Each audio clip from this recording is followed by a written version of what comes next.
silver price surge. Why gold and silver are about to make their greatest move yet.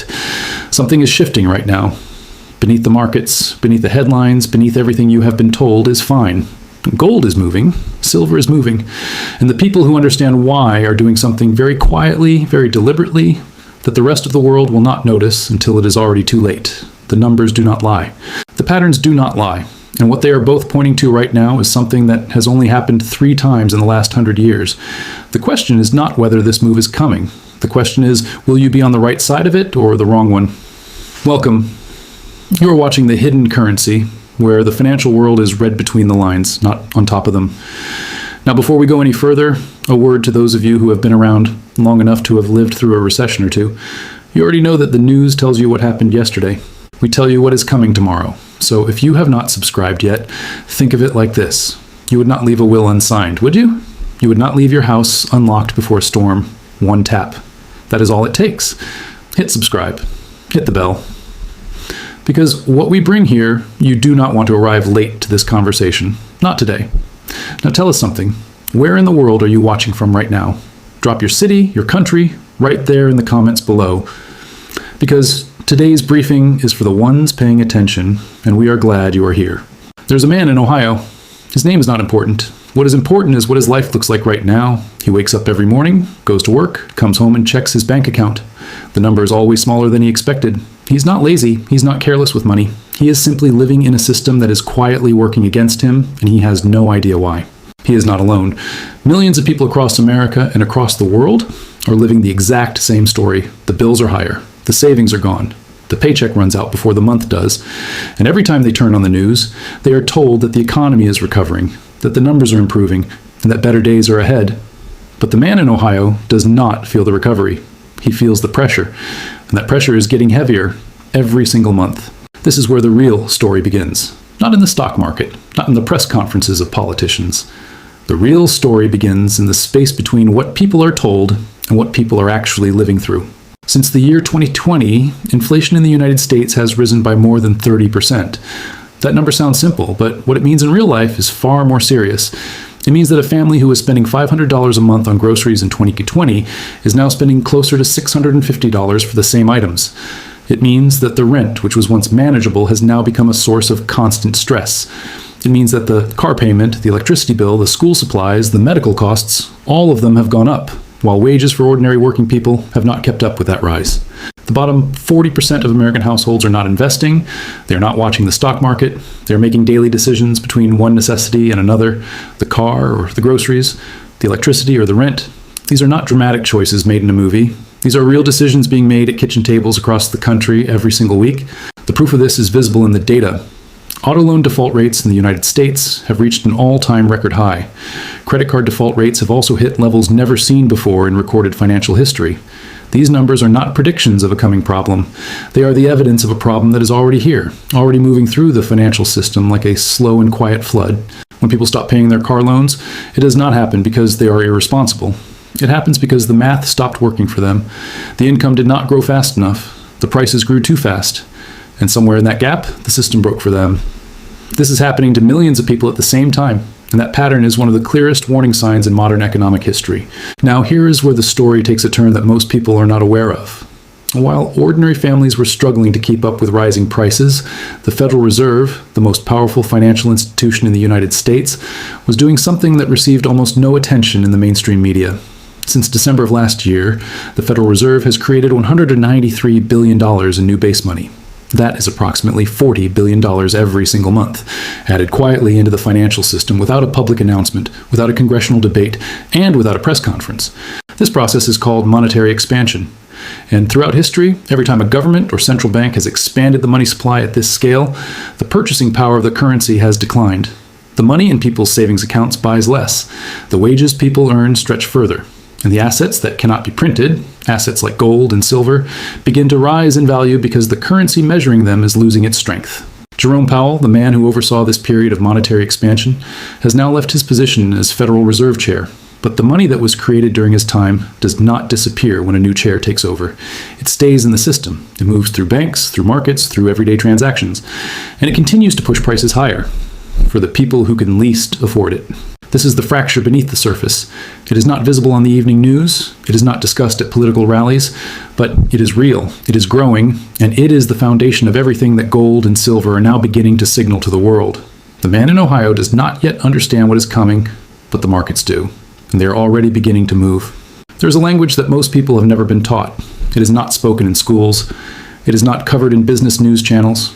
It does not appear in the quarterly reports that corporations send to their shareholders, but it has existed for thousands of years, and throughout all of recorded human history, the people who learned to read it always knew what was coming before everyone else did. That language is the movement of gold and silver. Most people look at gold and silver and see a commodity. They see something you buy at a jewelry store or something that sits in a vault. They do not see what serious financial analysts and central banks see. Gold and silver are not just metals. They are measuring instruments. They measure the health of a currency. They measure the confidence that the world has in the financial system. And when they begin to move in a particular direction, they are sending a message that no politician, no central bank, and no government report can silence. Right now, gold and silver are speaking. And what they are saying is something that only happens once or twice in a generation. To understand this properly, it helps to look back at history. In the early 1970s, the United States made a decision that changed the global financial system forever. It removed the dollar from the gold standard, meaning the dollar was no longer backed by a fixed amount of gold. In the years that followed, gold went from $35 per ounce to over $800 per ounce. Silver followed the same path. The people who understood the signal in advance built generational wealth. The people who ignored it watched their savings quietly lose their value while they were focused on other things. In the early 2000s, the same signal appeared again. Debt was rising. Technology stocks had collapsed. The Federal Reserve began cutting interest rates. Gold, which had been quiet for nearly 2 decades, began to move. It climbed from under $300 per ounce to nearly $900 per ounce by 2011. Again, those who read the signal early were rewarded. Those who discovered it late arrived at a party that was already ending. Today, that same signal is appearing for the 3rd time, and this time, the conditions surrounding it are more extreme than they have ever been before. One of the most important tools that serious analysts use to read this signal is called the gold to silver ratio. This ratio measures how many ounces of silver it takes to buy 1 ounce of gold. Historically, when this ratio is very high, it means silver is significantly undervalued compared to gold. Throughout history, every time this ratio has reached extreme levels, silver has followed with a powerful surge that has consistently outperformed gold in percentage terms. The current ratio is sitting at a level that has only been seen a handful of times in the last century. To those who understand what that number means, it reads like a countdown. But silver's story in this moment is more complex than just investment demand. Silver is not only a financial asset, it is one of the most industrially important materials on the planet. It is used in solar panels, electric vehicles, semiconductors, medical equipment, and advanced electronics. The global push toward clean energy and technology has created a demand for silver that is now running ahead of what the mining industry can supply. The result is a growing supply deficit that is placing pressure on silver prices from 2 directions at the same time: investment demand and industrial demand. This combination is rare, and historically, when both forces have aligned, the price movement that followed has been significant. Meanwhile, something equally important is happening at the level of the world's largest economies. Central banks, particularly those within the BRICS nations, Brazil, Russia, India, China, and South Africa, have been buying gold at a pace that has not been seen in decades. These are not small purchases. China's central bank has been steadily increasing its gold reserves. Russia moved aggressively into gold after its foreign currency reserves were frozen by Western sanctions. India has been pulling its physical gold back from storage in London. These nations are not buying gold because they believe everything is fine. They are buying gold because they are preparing for a world where the dollar holds less power than it does today. The institutional investors who manage the largest pools of capital in the world have noticed all of this. They are not making announcements. They are not posting their strategies on financial media. They are simply and quietly repositioning. And by the time the public fully understands what is happening, the most significant portion of the move will already be complete. Gold and silver are speaking clearly. The only question is whether the people listening will act on what they hear. There's a particular moment in the life of every large structure, a bridge, a building, a financial system, where the cracks that were always present finally connect with each other. Not one crack alone causes the collapse. It is the moment when multiple fractures, growing silently and separately for years, suddenly meet in the middle. Engineers call this a convergence point.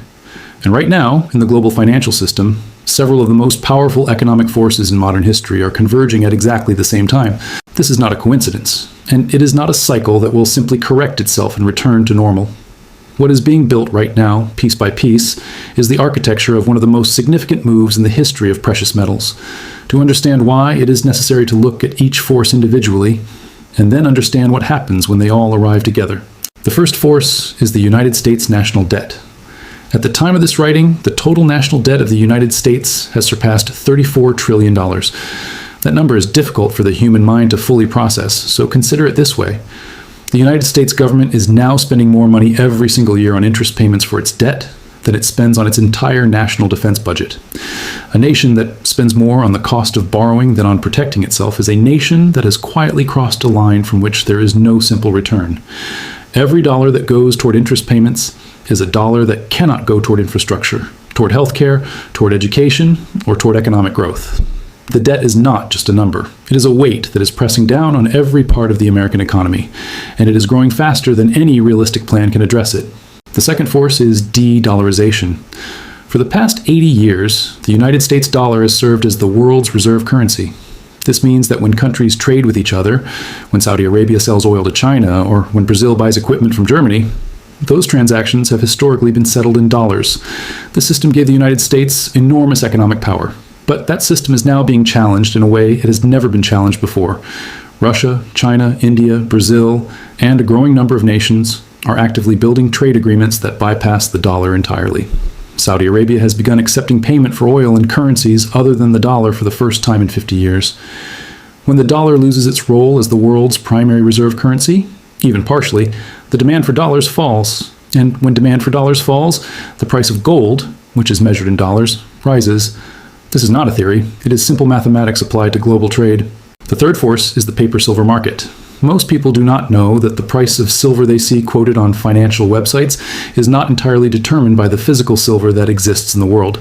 It is largely determined by a market of paper contracts, agreements to buy or sell silver that may never actually result in physical metal changing hands.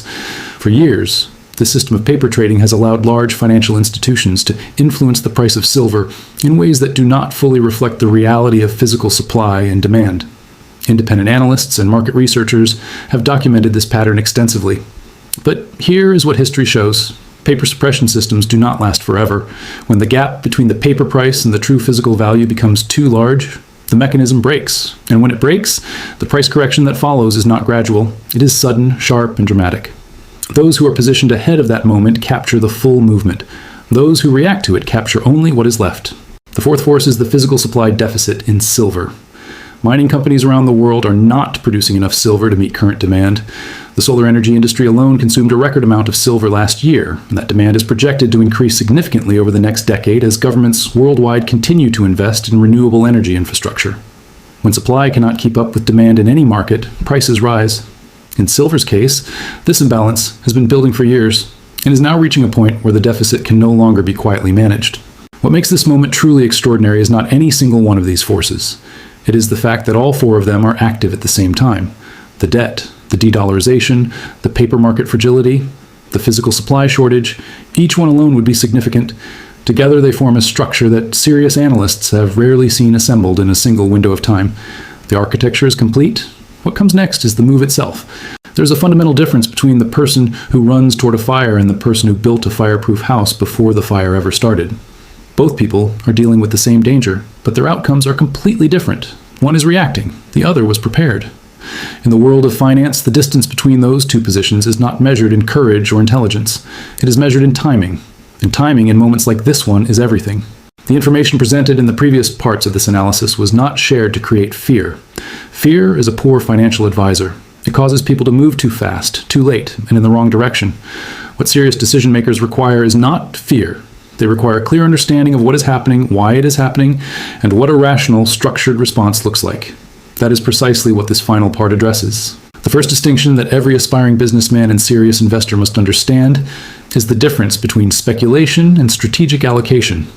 A speculator looks at gold and silver and sees an opportunity to make a fast profit.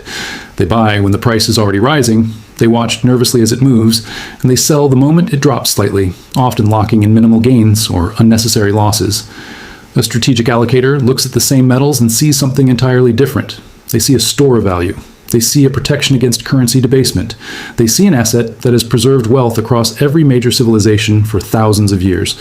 The speculator is gambling on a price. The strategic allocator is protecting a position. These are not the same activity, and they do not produce the same results. For the business community specifically, the logic of precious metals allocation has never been more straightforward. A business that holds all of its reserves in a single currency is exposed to everything that happens to that currency. If the currency weakens, the reserves weaken. If inflation rises, the purchasing power of those reserves falls. But a business that holds a portion of its reserves in physical gold or silver has built a layer of protection that sits outside the currency system entirely. This is not a radical idea. It is the same logic that the world's most sophisticated central banks have been applying for decades. The question is simply, what percentage of a portfolio or reserve should be allocated?